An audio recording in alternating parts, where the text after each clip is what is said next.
اللہ کے بہت بڑے ولی جن کا نام حضرت لقمان رحمت اللہ تعالی ہے، یہ وہ ہستی ہے جن کے نام پر قرآن کے 31 سورہ کا نام رکھا گیا ہے۔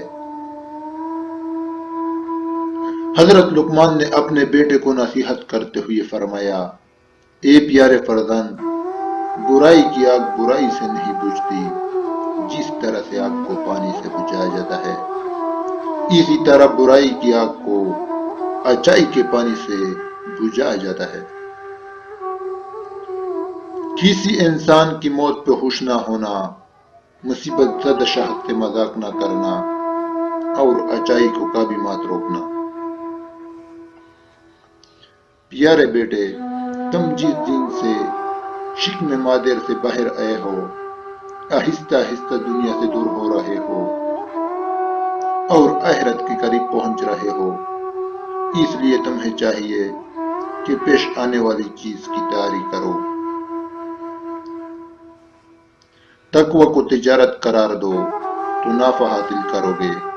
جب تم سے کوئی غلطی سرزد ہو تو فوراً صدقہ دو تاکہ تمہاری غلطی کا ازالہ ہو سکے۔ پیارے فرزند، احمق شخص کے لیے نصیحت کا سننا اتنا ہی مشکل ہے جتنا بوڑھے شخص کے لیے پہاڑ کی چڑھائی۔ اگر تم لوگوں پر ظلم کرنے کی قدرت رکھتے ہو تو ہرگز ظلم نہ کرنا، کیونکہ خدا کو تم سے انتقام لینے کی زیادہ طاقت ہے۔ میرے فرزند، جو تم نہیں جانتے اس کو اہل علم سے سیکھنے میں مت شرماؤ، اور جو تم جانتے ہو اس کی لوگوں کو تعلیم دو۔ پیارے بیٹے، سختیوں میں باوقار رہنا، تکلیف میں صبر سے کام لینا، آسانی میں شکر سے کام لینا، نماز کو اللہ کے حضور عاجزی سے ادا کرنا، فرض کی ادائیگی کے لیے جلدی کرنا، خدا کے فرمان بردار بندوں کی توہین نہ کرنا اور خدا کے نافرمان لوگوں کی کبھی عزت مت کرنا، حق کے لیے آواز اٹھانے میں کبھی شرم نہ کرنا۔ اے بابا کی جان، تجھ سے پہلے لوگوں نے اپنی اولاد کے لیے مال جمع کیے تھے، لیکن آج نہ مال باقی ہے نہ اولاد باقی ہے۔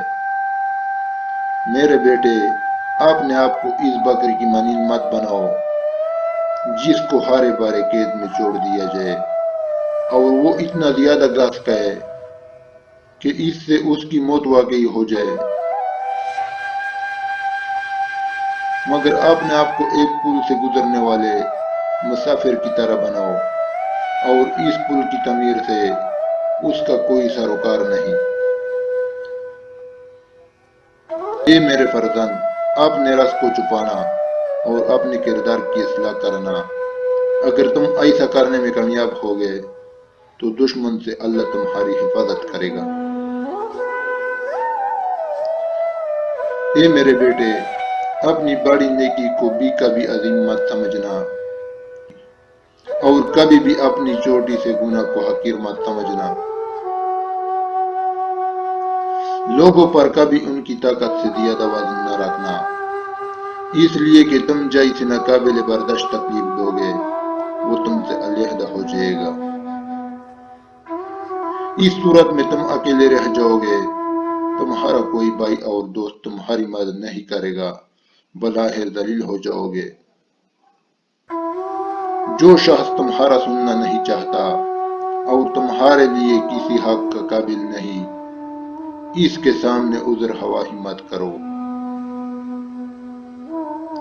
اپنی دنیا کی معاملات میں ایسے شخص سے مدد لینا جیسے تم سے اجرت کی توقع ہو، کیونکہ طالب اجرت محنت میں تمہارے کام سر انجام دے گا۔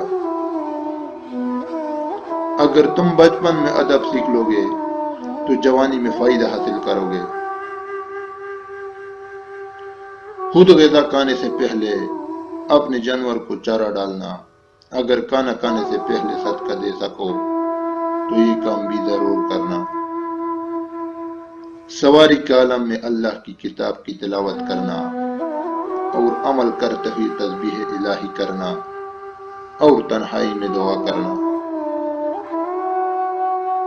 میرے فرزند، اگر تم دنیا میں عزت حاصل کرنا چاہتے ہو تو لوگوں کے اموال میں کسی قسم کا طمع نہ رکھنا، اس لیے کہ انبیاء کرام علیہ السلام نے یہ اعلیٰ مرتبے طمع کو ترک کر کے حاصل کیے ہیں۔